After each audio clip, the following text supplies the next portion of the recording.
Hello बच्चों, welcome to decode NCERT maths. मेरा नाम है यशी गंगवार और आज हम इस वीडियो में करने वाले हैं क्लास 10 की न्यू बुक न्यू एनसीईआरटी का चैप्टर नंबर 4 का लास्ट एक्सरसाइज 4.3। इससे पहले की जो भी एक्सरसाइज हैं इंट्रो वाला वीडियो है उन सब की डिस्क्रिप्शन बॉक्स में लिंक पड़ी है। आपने अगर उन्हें नहीं देखा तो पहले उनको ज़रूर देखिए और स्पेशली इंट्रो वाला वीडियो।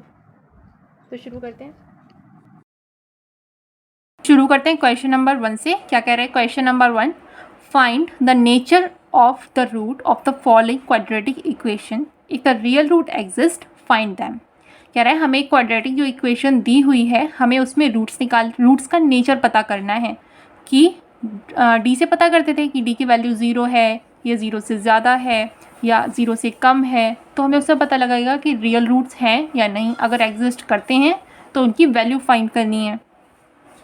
तो यानी कि इसकी कंडीशन क्या हो गई रियल रूट की कि D should be more than और इक्वल्स टू 0, यही हमारी कंडीशन होती है। तो हम यही निकालेंगे और डी निकालने का फॉर्मूला क्या होता है, डी इज इक्वल्स टू होता है b² माइनस 4ac।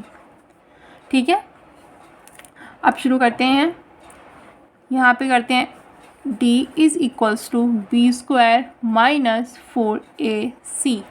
b की वैल्यू कितनी है यहाँ पे हमारी -3, a की वैल्यू कितनी है x² के साथ कॉफिशिएंट कितना है 2 और c की वैल्यू है हमारी 5। तो b² यानी कि -3 का स्क्वायर -4 इंटू a की वैल्यू 2, c की वैल्यू 5, 3 का स्क्वायर कितना होता है 3 3 ज़ा 9 माइनस 4 2 ज़ा 8, 8 5 ज़ा 40। अब 9 माइनस 40 कितना आएगा माइनस का 31 और -31 0 से छोटा होता है या 0 से बड़ा छोटा होता है, तो -31 इज़ लेस देन 0। इसका मतलब रियल रूट्स एग्जिस्ट ही नहीं करते। तो हम लिख देंगे so there will be no real root. और क्योंकि हमारे रियल रूट है ही नहीं तो हम फाइंड क्या ही करेंगे। आते हैं इसके सेकंड पार्ट पे। सिमिलरली एक क्वाड्रेटिक इक्वेशन हमें दी हुई है, यहाँ पे भी हम देखते हैं a की वैल्यू कितनी है x² का कॉफिशिएंट 3, b की वैल्यू x का कॉफिशिएंट -4√3 और c की वैल्यू है 4। So d is equals to formula था हमारा b² माइनस 4ac। b² यानी कि हमारा कितना है -4√3 -4√3 का स्क्वायर हमने कर दिया -4 इंटू a की वैल्यू 3, c की वैल्यू 4। अब 4√3 इसका हम स्क्वायर कैसे करेंगे, 4√3 इंटू 4√3 इसको कैसे लिख सकते हैं 4 इंटू 4 इंटू √3 इंटू √3, यही ना 4 4 ज़ा 16 और √3 इंटू √3 करेंगे तो आ जाएगा हमारा 3, 16 3 ज़ा 48। तो हम यहाँ पे लिख देंगे 48 माइनस 4 3 ज़ा 12, 12 4 ज़ा 48, 48 माइनस 48 ये हो गया हमारा 0। तो d की वैल्यू आ गई हमारी 0, यहाँ पे 0। इसका मतलब यही तो हमारी कंडीशन थी कि d की वैल्यू या तो 0 या फिर 0 से ज़्यादा हो। तो हम लिख देंगे there will be real roots, there will be real roots. और क्वेश्चन हमसे क्या कह रहा है कि अगर रियल रूट एग्जिस्ट करते हैं तो हमें उनकी वैल्यू फाइंड करनी है। और उसके लिए हमने फॉर्मूला इंट्रोडक्शन वाली वीडियो में देखा था, जो अगर आपने नहीं देखी तो देख लीजिएगा, उसका लिंक डिस्क्रिप्शन बॉक्स में है। वहाँ पे हमने ये फॉर्मूला देखा था कि x is equals to -b plus minus √d/2a। Basically ये फॉर्मूला वही है, वहाँ पे d की वैल्यू बस एक्सपेंड फॉर्म में लिखी थी, b² माइनस 4 इसी लिखा होता था। तो यह आ जाएगा हमारा -b माइनस साइन लगाया, b की वैल्यू -4√3 प्लस माइनस √d की वैल्यू कितनी आई थी हमारी, d की वैल्यू है 0, तो रूट लगाने के बाद भी 0 की वैल्यू तो 0 ही रहेगी ना। और 2 इंटू a की वैल्यू 3, तो ये आ जाएगी हमारा minus multiply by minus plus 4√3 plus minus 0/6। तो यानी कि हमारी x की वैल्यू एक बार ऐड करके लिखेंगे, एक बार सब्सट्रैक्ट करके लिखेंगे, इसलिए x is equals to 4√3 plus 0/6 और 4√3 माइनस 0/6। तो हम यहाँ पे लिखेंगे therefore x is equals to 4√3/6 4√3/6। अगर हम इसे सिंप्लीफाइड फॉर्म में लिखना चाहते हैं तो हम लिख सकते हैं 2 से डिवाइड हो जाएगा ये, 2 2 ज़ा 4, 2 3 ज़ा 6। और 3 को हम कैसे लिख सकते हैं, √3 इंटू √3 होता है हमारा 6। तो हमने अगर इसको लिख लिया, जैसे रफली देखते हैं हम, 2√3/3 लिखा हुआ है, इसको हम ऐसे भी तो लिख सकते हैं 2√3/√3 इंटू √3। तो √3 से √3 कैंसिल, कितना आ गया हमारा 2/√3। तो यही हमारी फाइनल वैल्यू हो जाएगी 2/√3 कॉमा 2/√3।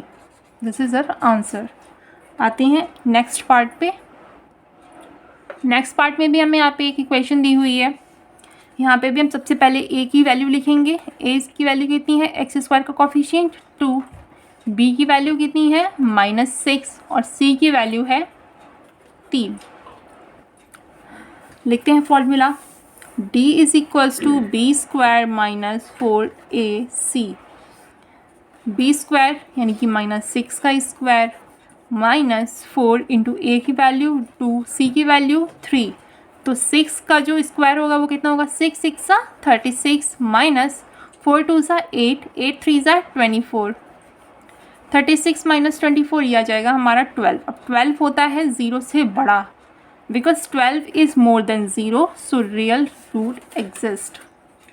रियल रूट एग्जिस्ट ईयर में लिख दिया। अब क्योंकि रियल रूट एग्जिस्ट करते हैं तो उनकी वैल्यू फाइंड करनी है। उसके लिए फॉर्मूला क्या है, x is equals to -b plus minus √d/2a। -b minus sign लगाया, b की वैल्यू पुट करेंगे -6 प्लस माइनस √d, d की वैल्यू कितनी हमने निकाली है 12/2a। a हमारा कितना था 2, ये आ गया हमारा 6 प्लस माइनस। अब √12 को हम कैसे लिख सकते हैं, √12 को हम क्या लिख सकते हैं, 2 2 ज़ा 4, 3 ज़ा 12, यानी कि √2 इंटू 3 इंटू 2, 2 3 ज़ा 6, 2 ज़ा 12, 2 बाहर आ जाएगा, 2√3 हो जाएगा ये। तो हम यहाँ पे लिखेंगे √12 को 2√3/2, 2 ज़ा 4। कॉमन देखते हैं, कॉमन क्या कर सकते हैं, क्योंकि हमारा काम क्या होता है मैथ्स में सिंप्लीफाई करते हुए चलना। 2 कॉमन लिया हमने, 2 3 ज़ा 6 प्लस माइनस √3/4, 2 2 ज़ा 4, ये आ गया हमारा कितना, x is equals to 3 plus minus √3/2। तो हमारी यहाँ पे कौन सी दो वैल्यू आज आ गई, x is equals to 3 plus √3/2 and 3 plus 3 minus √3/2, जो हो गया हमारा आंसर। हमारे पहले क्वेश्चन में यही 3 पार्ट थे। आते हैं हम नेक्स्ट क्वेश्चन, क्वेश्चन नंबर 2 पे। क्वेश्चन नंबर 2 में आप क्या बोल रहा है, find the values of k for each of the following quadratic equation so that they have 2 equal root. So that they have 2 equal roots. यहाँ से हमें क्या पता चलता है कि हमसे वो बोल रहा है कि k की हमें वो वैल्यू निकालनी है जिसके लिए d की वैल्यू 0 हो। यहीं से हमें हिंट मिल गई। तो हम क्या करेंगे, सबसे पहले तो अपना a b और c की वैल्यू लिखेंगे। यहाँ पे देखो a is equals to 2, b हो गया हमारा k और c हो गया 3। अब d हमें पता है कि 0 होना चाहिए, कंडीशन हमारी ये है। तो हमारा d का फॉर्मूला क्या होता था, d is equals to b² minus 4ac। d है हमारा 0, तो 0 is equals to b², b क्या है k² माइनस 4 इंटू a की वैल्यू 2 और c की वैल्यू 3। तो k² इधर शिफ्ट करेंगे इस वाले को, तो ये पॉजिटिव में टर्म आ जाएगा। 4 2 ज़ा 8, 8 3 ज़ा 24। तो k की वैल्यू कितनी आ जाएगी, √24, और √24 को हम क्या लिख सकते हैं, 2 2 ज़ा 4, 4 2 ज़ा 8, 8 3 ज़ा 24, यानी कि k is equals to √2 into 2 into 3 into 2, 2 2 ज़ा 4, 4 2 ज़ा 8, 8 3 ज़ा 24, ये कॉमन हो गया तो ये बाहर आ जाएगा। √2 इंटू √2 होता है हमारा 2 है ना, तो ये आ जाएगा हमारा plus minus 2√6। This is our answer. Now moving on, part number second. क्या इक्वेशन दी है, k x minus 2 plus 6 is equals to 0। तो सबसे पहले तो इसको सॉल्व करेंगे, सिंप्लीफाई करेंगे बेसिकली। सो के एक्स का मल्टीप्लाई करेंगे, के एक्स इंटू एक्स हो जाएगा हमारा एक्स स्क्वायर, और k x multiply by 2 minus 2kx plus 6 is equals to 0। A की वैल्यू क्या है यहाँ पे, k, बी की वैल्यू x के बाद जो भी लिखा है वो b की वैल्यू है, so this is -2k, and c की वैल्यू है 6। d हमें पता है कंडीशन के अकॉर्डिंग 0 होना चाहिए, और दूसरा formula d is equals to b square minus 4ac। So b square हमारा -2k का स्क्वायर माइनस 4 इंटू ए की वैल्यू k इंटू सी की वैल्यू 6, 2 2 ज़ा 4, तो ये हो गया हमारा 4k स्क्वायर माइनस 4 6 ज़ा 24, तो ये हो गया हमारा 24k, और ये हमारा था 0। 4k स्क्वायर इधर ही लिखा रहने देंगे, -24k को शिफ्ट करेंगे तो आ जाएगा हमारा प्लस में 24k। अब देखो k स्क्वायर, k को शिफ्ट किया हमने तो ये आ जाएगा डिवीज़न में, और 24 की साइड हम लेके जाएंगे, 4 को शिफ्ट करेंगे तो आ जाएगा ये डिवीज़न में। एक k से एक कैंसिल, और 4 6 होता है हमारा 24, तो k की वैल्यू आ गई हमारी 6। This is our answer. Now moving on question number 3। Question में क्या बोल रहा है, is it possible a rectangular mango grove whose length is twice its breadth and the area is 800 meter square? If so, find its length and breadth. ठीक है, basically देखो question क्या बोल रहा है कि एक रेक्टेंगुलर मैंगो ग्रूव हमें बनाना है जिसकी लेंथ और ब्रेथ की हमें एक सिचुएशन प्रोवाइड की है, एरिया बोल दिया है। If so find its length and breadth, अगर वो एग्जिस्ट करता है तो हमें लेंथ और ब्रेथ की वैल्यू फाइंड आउट करनी है, और वो हमारा एग्जिस्ट कब करेगा, एग्जिस्ट करने के लिए हमारी एक्स की वैल्यू आनी चाहिए, और वो कब आएगी, जब हमारी डी की वैल्यू मोर देन 0 हो। ठीक है, तो सबसे पहले हमें जो कुछ भी फाइंड आउट करना होता है, मैं ज़ूम करते हैं, क्या यहाँ पे हमें फाइंड आउट करना है, लेंथ एंड ब्रेथ। तो हम लिखेंगे the length is twice of breadth, तो let the breadth is x, और हमें पता है length is twice its breadth, तो लेंथ कितनी हो जाएगी, ट्वाइस ब्रेथ का, विच इज़ 2x। एरिया हमें कितना उन्होंने बोला है, एरिया की वैल्यू है 800 मीटर स्क्वायर, और हमें ये पता है कि एरिया होता है हमारा लेंथ इंटू ब्रेथ। ठीक है, अब बनाओ इक्वेशन, हमें कैसे बनाएंगे, L into b is equals to 800, length हो गया हमारा 2x, और ब्रेथ कितना हो गया x, is equals to 800, 2x into x कितना हो जाएगा, 2x स्क्वायर, और ये हो गया हमारा 800, 2 से डिवाइड करेंगे ये जाएगा 400 टाइम्स, तो x आ जाएगा हमारा कितना, √400, और 400 होता है हमारा 20 इंटू 20, 20 इंटू 20 होता है हमारा 400, तो ये x आ जाएगा हमारा 20, x की वैल्यू में मिल गई 20। ठीक है, ठीक है, यहाँ पे हमें मिल गई इसकी ब्रेथ की value. So the breadth is 20 metre और लेंथ हमारी थी 2x, तो लेंथ हो जाएगी 2 इंटू 20 विच इज़ 40 मीटर। अब एक चीज़ और भी आती है यहाँ पे, हमें d की वैल्यू भी अगर कभी प्रूव करनी पड़ गई तो हम कैसे करेंगे। तो यहाँ पे ये जो हमने लिखी थी ना, यहीं से हमारी इक्वेशन बनती है। कैसे, ये बनेगा 2x इंटू एक्स था, तो 2x square is equals to 800 हो गया था। अगर इस 800 को हम शिफ्ट करते तो आता हमारा 2x square minus 800 is equals to 0। यहाँ पे a की वैल्यू आ गई हमारी 2, c की वैल्यू माइनस 800 और b की वैल्यू 0 थी। तो हम यहाँ पे भी फॉर्मूला लगाते, क्या, d is equals to b square minus 4ac, ठीक है। बी स्क्वायर यानी कि 0 माइनस 4 इंटू ए की वैल्यू 2 और सी की वैल्यू माइनस 800। तो ये आ जाता हमारा प्लस का माइनस इंटू माइनस का मल्टीप्लिकेशन, 4 2 ज़ा 8, 8 8 ज़ा 6400। ये हमारा मोर देन 0 था और मैंने क्या बोला था कि अगर ये हमारा 0 से ज़्यादा होता है तो ही हमारे रियल रूट एग्जिस्ट करते हैं, और इसी से हमें पता चला था कि वो एग्जिस्ट करेगा और इसकी हम लेंथ और ब्रेथ फाइंड आउट कर पाएंगे। तो हम यहाँ पे लिख देते, सो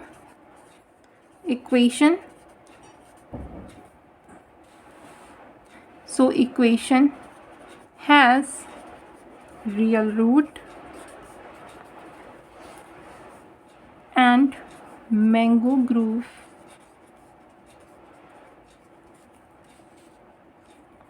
can be designed। अदरवाइज हमारा आंसर तो आ ही गया, क्योंकि हमसे जो निकलवाया है वो तो हमने फाइंड आउट कर ही लिया है। 20 मीटर और 40 मीटर हमारी आ गई थी साइड्स। अब आते हैं नेक्स्ट क्वेश्चन पे। क्या कह रहा है question number 4, is the following situation possible, if so determine there present is.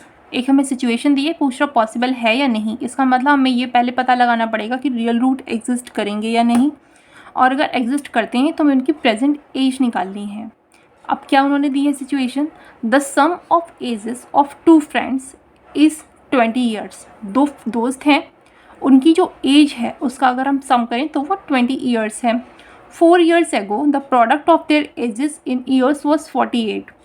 उससे 4 साल पहले जो उनकी एज थी उसका प्रोडक्ट था कितना, 48।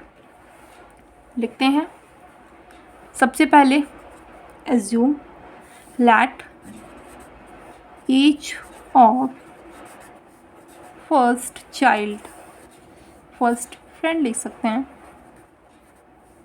इस x, और टोटल कितना सम था 20 ईयर्स। अगर एक ही है x तो दूसरे की कितनी हो गई 20 minus x, then the age of second friend कितनी हो जाएगी 20 माइनस एक्स। अब सिचुएशन के अकॉर्डिंग 4 ईयर्स एगो, 4 ईयर्स एगो क्या बोला था उन्होंने, पहले वाले फ्रेंड की कितनी हो जाएगी एज x माइनस 4, सेकेंड वाले की 20 माइनस एक्स माइनस 4, 20 माइनस 4 यानी कि 16 माइनस एक्स, और इन ये वाला जो है 4 ईयर एगो जो उनकी एज थी उसका प्रोडक्ट था 48। तो हम लिखेंगे x minus 4 multiply by 16 minus x is equals to 48। Simplify करेंगे हम इसको, मल्टीप्लाई करने से सिंप्लीफाई करेंगे, x मल्टीप्लाई बाय 16 सी आ जाएगा 16x, x का x से multiply minus x square minus 4 into 16, 16 4 ज़ा 64 माइनस 64 और minus 4 multiply by minus x ये आ जाएगा हमारा plus 4x is equals to 48। ठीक है, अब यहाँ पे क्या करेंगे, एक्स स्क्वायर, इसको रीअरेंज करते हैं, minus x square 16x plus 4x ये हो जाएगा plus 20x minus 64 minus 48। Is equals to 0। अब देखो हमारी जो स्टैंडर्ड फॉर्म होती थी उसमें हमारा मोस्टली एक्स स्क्वायर प्लस में आता था, है ना। तो हम पहले माइनस साइन कॉमन लेंगे एक बारी, माइनस साइन हमने लिया कॉमन, -1 और ये आ गया हमारा x square minus 20x plus 64 plus 48 is equals to 0। -1 जाएगा डिवीज़न में तो ये आ जाएगा 0 और ये हमारी इक्वेशन बनेगी एक्स स्क्वायर माइनस 20x और 64 और 48 को हम ऐड करेंगे तो ये आ जाएगा हमारा plus 112 is equals to 0। Real root हमें एग्जिस्ट करेंगे या नहीं हमें कैसे पता चलेगा, d की वैल्यू से। तो हम करेंगे d is equals to minus b square, d is equals to b square minus 4ac। यह आ जाएगा बी स्क्वायर, बी की वैल्यू कितनी है, a की वैल्यू 1, b की वैल्यू -20 और c की वैल्यू 112।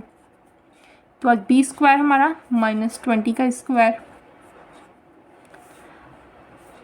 -4 इंटू ए की वैल्यू 1 और सी की वैल्यू 112, 20 इंटू 20 400 और 112 ये आएगा हमारा 4 2 सा 8, 4 1 सा 4, 4 1 सा 4, यह जाएगा हमारा -48। अब -48 तो 0 से छोटा होता है, यानी कि हमारे रियल रूट एग्जिस्ट ही नहीं करेंगे, ये सिचुएशन पॉसिबल ही नहीं है। तो हम लिखेंगे real root does not exist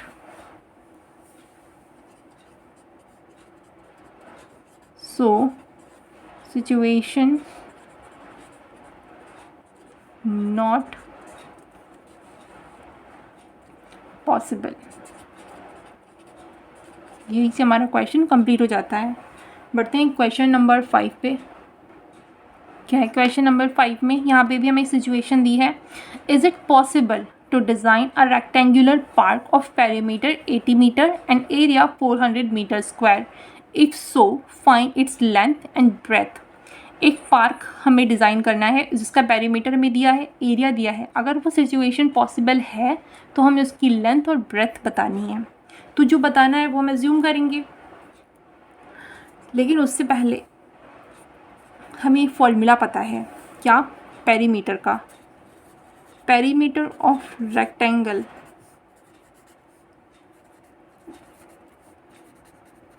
ठीक है, रेक्टेंगल क्या होता है, 2 length plus breath.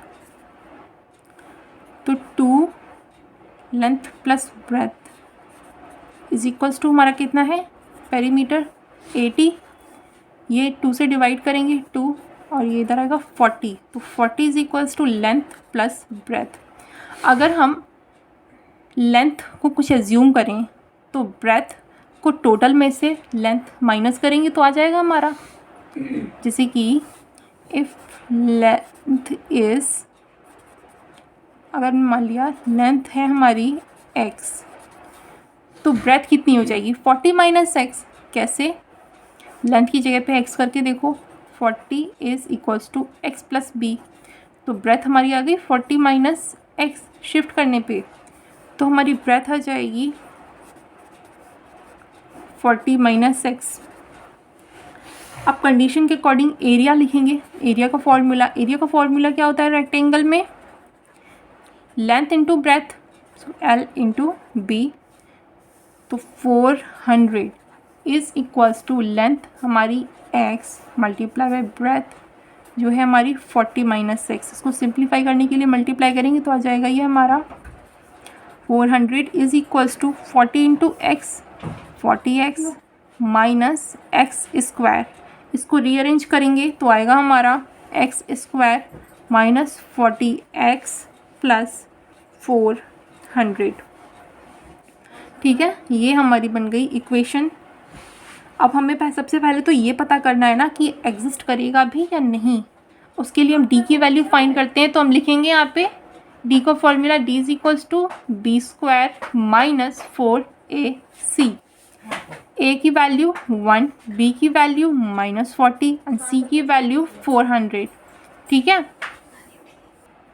Values put करते हैं, डी इज इक्वल्स टू क्या आ जाएगा हमारा बी स्क्वायर यानी कि -40 का स्क्वायर -4 इंटू ए की वैल्यू 1 और सी की वैल्यू कितनी है 400। तो यह जाएगा हमारा 4 4 ज़ा 16, यह जाएगा 1600 -4 4 ज़ा 16 अगेन 1600, 1600 -1600 हो गया हमारा 0।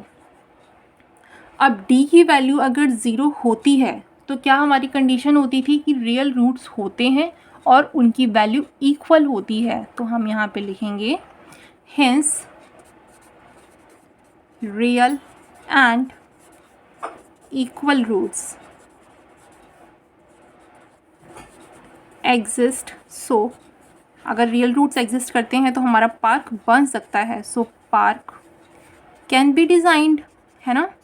अब अगर डिज़ाइन किया जा सकता है तो हमें उसकी लेंथ और ब्रेथ भी फाइंड आउट करनी होगी। उसके लिए हम x की वैल्यू निकालेंगे और इसके लिए हमने फॉर्मूला पढ़ा था इंट्रो वाली वीडियो में, जो कि अभी हमने पहले भी यूज़ किया है। क्या x is equals to -b plus minus √d upon 2a that is equals to minus b की वैल्यू कितनी थी -40 अगेन -40 प्लस माइनस √d की value 0 upon 2a minus minus multiply होके प्लस हो जाएगा और a की वैल्यू कितनी थी 1। तो यह जाएगा हमारा 40 upon 2 that is equals to 20। तो x की वैल्यू आ जाएगी हमारी 20, ये बन गए हमारे रूट्स। अब x हमने क्या लिया था, x तो हमने ली थी लेंथ और ब्रेथ हमने ली थी 40 माइनस x। तो हम लिखेंगे उनकी वैल्यूज़, देयरफॉर लेंथ कितनी हो गई हमारी, length is 20 metre and breadth कितनी हो गई 40 माइनस एक्स यानी कि 40 माइनस 20 अगेन 20। तो जो हमारी दोनों साइड हैं वो 20 हो गई हैं, यानी कि जो हमने रेक्टेंगुलर हम जो मान रहे थे जिस पार्ट को वो एक्चुअल में स्क्वायर शेप है। इसी के साथ हमारा क्वेश्चन नंबर 5 भी कंप्लीट होता है, जो कि हमारी इस एक्सरसाइज का लास्ट क्वेश्चन था। अब मिलते हैं नेक्स्ट वीडियो में, जो कि बनेगी हमारी चैप्टर नंबर 5 पे अरिथमेटिक प्रोग्रेशन। तब तक के लिए पढ़ते रहिए। वीडियो को अच्छा लगे तो लाइक ज़रूर कर देना। चैनल को ऐसी एजुकेशनल कंटेंट के लिए सब्सक्राइब ज़रूर